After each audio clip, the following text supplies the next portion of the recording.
హైదరాబాద్లో వర్షం దంచి కొడుతుంది. ఉదయం నుంచి వర్షం ఏకధాటిగా కురుస్తూనే ఉంది.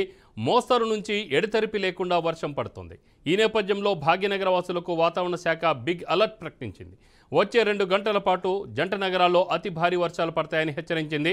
ప్రజలు ఇళ్ల నుంచి బయటకు రావద్దని తెలిపింది. రానున్న 2 గంటల్లో అతి భారీ వర్షం కురిసే అవకాశం ఉందని వాతావరణ శాఖ సూచించింది.